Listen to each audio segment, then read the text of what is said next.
sexan as miñas primeiras palabras para me sentir moi honrada e agradecida por poder partillar con todas e todos vós esta comunicación, esta mesa redonda, e por lle dardes vida de novo non a unha institución calquer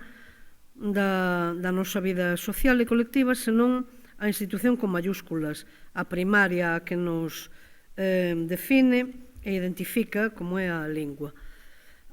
de noso, da que imos efectivamente falar. E estou moito contente tamén de compartir agora uns minutos con compañeiros como Iago Varela, como Fernando, como Manuel, como o compañeiro profesor e vicerreitor Iván Area, de quen coñezo iniciativas culturais magníficas. Entón, é un gosto, un placer realmente poder viaxar e acompañarmonos ou acompañarvos nestas condicións. Escoitei tamén moi atentamente a exposición do compañeiro Valentín, que foi, con efeito, moi amena, e que colocou ou puxo sobre a mesa cuestións que son moi de agradecer pola súa clareza e que despois van poder dar lugar, supoño que a un vivo debate tamén, porque coido que en moitas ou en varias delas de importancia compre realmente completar o debuxo ou o marco dentro do cal poderían ter a mesma parte propositiva, poderían ter solución. De maneira que imos comezar por unha pregunta que non quixera que fose entendida como pregunta retórica, se non vedes inconveniente en respondela. Claro está. A pregunta é: o galego é unha lingua? Animaríame a pedirvos, eu xa sei que a resposta naturalmente vai ser positiva ou é positiva, mas eu animaríame a pedirvos que meditásedes ben a resposta, que non désedes en absoluto unha resposta precipitada. E isto vale para este auditorio, para todas e todos que estamos aquí, como en xeral, ou mellor dito en particular, para os poderes públicos galegos. Se efectivamente o galego é unha lingua, e por suposto o galego é unha lingua do ponto de vista histórico, do ponto de vista científico, sexa a través dunha diacronía coñecida, sexa na sincronía actual, por suposto que é unha lingua, daquela, se a maneira escolar abrísemos unha chave e enchésemos con caracteres ou trazos definitorios o substantivo lingua, teríamos efectivamente que, nesa definición de lingua, caracterizala como ubicua. Toda lingua merecente de tal nome ubicua, isto é, está en toda a parte do territorio, en toda a parte da sociedade. Toda lingua de verdade é interclasista ou non é clasística, isto é, non é ecuacionável cunha única clase social. En terceiro lugar, toda lingua de verdade é omnifuncional, por tanto, pode servir todas as funcións comunicativas, expresivas, estéticas, técnicas, tecnolóxicas en xeral, científicas, etc., de que se pode facer uso a través da lingua.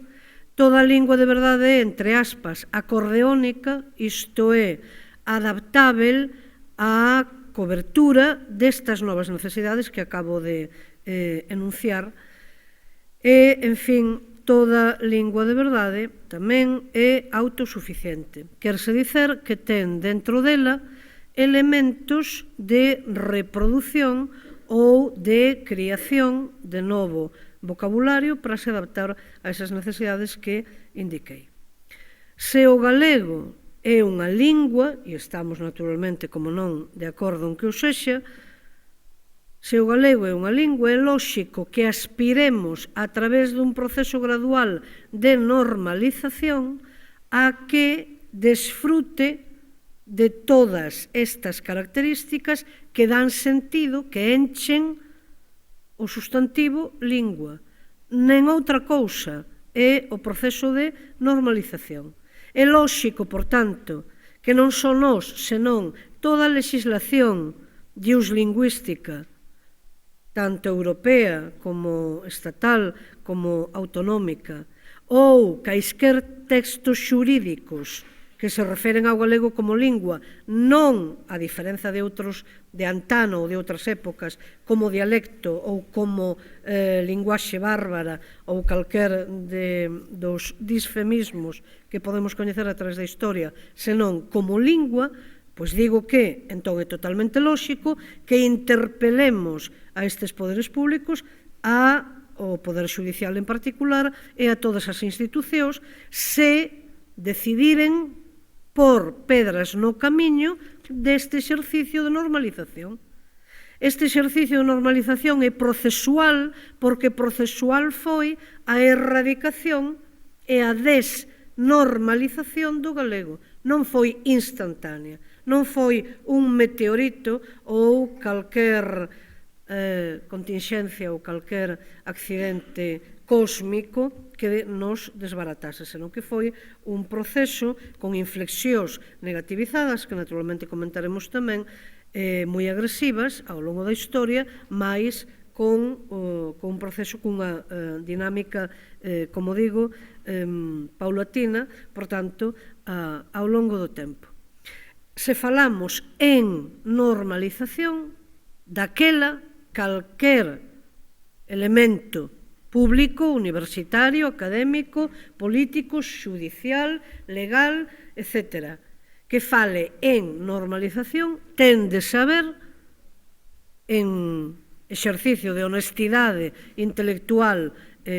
mínimo, ten de saber que é lóxico aspirarmos a que a lingua galega volva a ser a lingua extendida en todo o seu territorio, a que a lingua galega deixe de ser clasísticamente asociada a unha clase social ou a un grupo social en concreto. É lóxico que aspiremos a repor todo o vocabulario perdido e dentro desta mesma lóxica, por suposto, a que acreditemos en que a lingua galega ten dentro de sí, no seu seo, elementos e instrumentos suficientes para abordar este proceso e, por suposto, tamén que sexamos capaces ou que podamos exercer a nosa soberanía para establecermos relacións bilaterais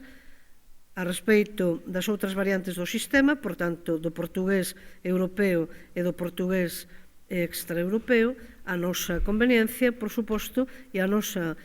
maneira. Así que este sería o primeiro marco xeral, o primeiro cuadro xeral da cuestión. A segunda incitación ou a segunda reflexión que quería levar onda vos, non en PowerPoint, como o compañeiro Valentín, senón, digamos, de unha maneira máis anticuada, a maneira do século XX ou aínda do século XIX, mas, en fin, confío en que este papel que eu vos amostro sexa identificável ou sexa recoñecível por todas e por todos vos. Temos aquí diante un mapa da Galiza actual. Sabedes, xa sobradamente, que en boa lóxica non podemos ecuacionar comunidade política e comunidade lingüística. Nós perdemos territorio dentro do propio Estado español